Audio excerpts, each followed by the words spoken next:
In the heart of a bustling city, there lived a kind and noble woman. Day after day, she'd work hard to raise her position and prove her worth. Despite living in a patriarchal society, this woman carried out her duties with resilience and quiet strength. This remarkable woman was none other than Safiye, the mother of Sultan Mehmed III. She not only made her way into court, but also became one of her son's chief consultants.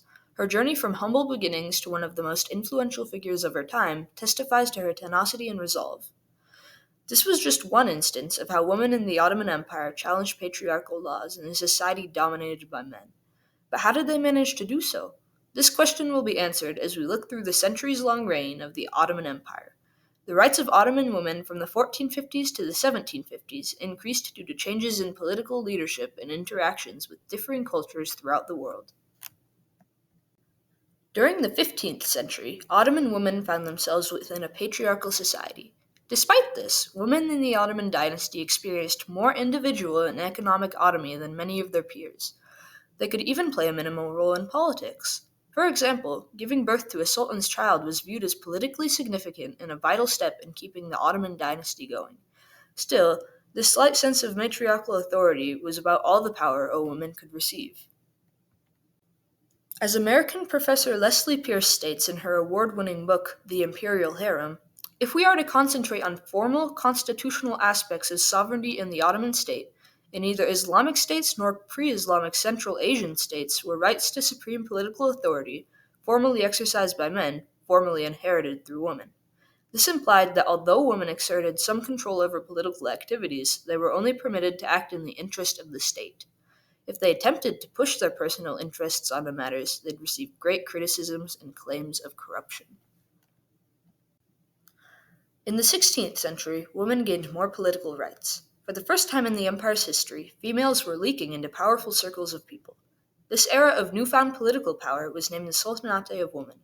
However, it's important to note that although more upper-class women were getting political say, this was largely due to their connections with men in power. Take, for example, the Suleiman's rule, where he created the titles Hasaki Sultan and Valide Sultan. Both titles granted power to women in relations with the Sultan, which drove in the idea that much of a woman's value was only seen in comparison to the achievements of their male counterparts. This point is furthermore proven in Professor Madeleine Zilfi's book, Woman in the Ottoman Empire, when she states, some women might gain access to power because the household was regarded as a political unit, not merely a group of private individuals. For while the structure of the household implied subjection of the wife to her husband, a married woman could obtain the right to act on behalf of an absent husband. Zilfi's words only confirm that a woman couldn't obtain power as an individual, but rather she'd be forced to feed off of the glory of her husband. Nevertheless, women gaining political power was a major factor in expanding women's rights. By the early 17th century, the Ottoman Empire had started to decline. Unfortunately for the Ottoman women, this meant that the fight for their rights would diminish as a result. Although the empire's lack of power at this time wasn't as severe as it was in the 19th century, there were still many signs of its downfall. As Professor Hanaglu stated in A Brief History of the Late Ottoman Empire, the Ottoman Empire was struggling to hold up its culture against national trying to expand their philosophy. This then bled into the question of women's rights, as the culture surrounding females was vastly different in the Ottoman Empire compared to the rest of Europe. Despite such pressures, Ottoman women could still enjoy activities such as running their own stores, owning property, and on occasion even buying the hottest new clothes. Kate Fleet from the University of Cambridge describes, not only did they flirt and dance, but they exerted genuine political and economic power, and they did all this with much more visibility than is often assumed. This speaks volumes to the Ottoman Empire's long history of giving more freedom to their women. The 18th century faced similar problems to those of the previous century. Once again, when faced with external pressures, the Ottoman Empire was led into tightening its social norms.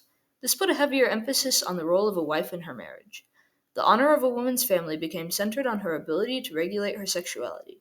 The reason maintaining this patriarchal way of life was so vital to the Ottoman Empire was because if the system was challenged, then the government on which the empire was built on would be undermined. This was highlighted in the Kanuni Ali Osman, a law enacted by Sultan Suleiman during his reign. The law enforced patriarchal norms through emphasizing women's roles as loving wives and caretakers of the household. In short, questioning the patriarchy would be akin to doubting the law. During the 19th century, there were significant improvements in women's rights thanks to the active reforms being made inside the Ottoman Empire. Some reforms involving this matter were the Tanzimat reforms. As the Harvard Divinity School states, the reforms focused on economic matters which gave citizens of all genders more property rights. In addition to economic freedom, the Tanzimat reforms also encouraged the establishment of schools for girls and promoted female education. This led to a dramatic increase in literacy rates among women and expanded their access to formal education opportunities. Another civil code which passed in later years, named Mahala, included provisions related to family law.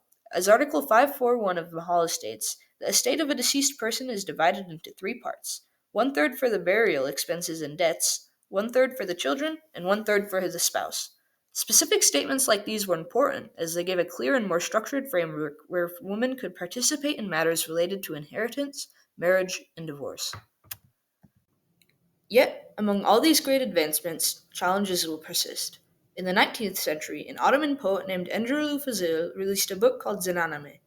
It highlighted the good and bad aspects of all women. Despite being written by a man, the book took an unconventional stance on womanhood, arguing that there is depth to a female character. The book was banned in the Ottoman Empire due to its opposition to traditional marriage. A case such as this wasn't unusual. Works similar to Andrew Fazil's Zananame often faced censorship, which either played down the struggle for gender equality or outright ignored it. In the end, women of the Ottoman Empire never truly achieved equal rights to men. When the Ottoman Empire fell in 1922, females couldn't vote. Not only that, but, save for exceptions, women couldn't hold authority nor exercise autonomy. However, that didn't mean that all their efforts had been for naught. Rather, their hopes were simply passed on. In 1926, Turkish women gained the right to serve in court proceedings.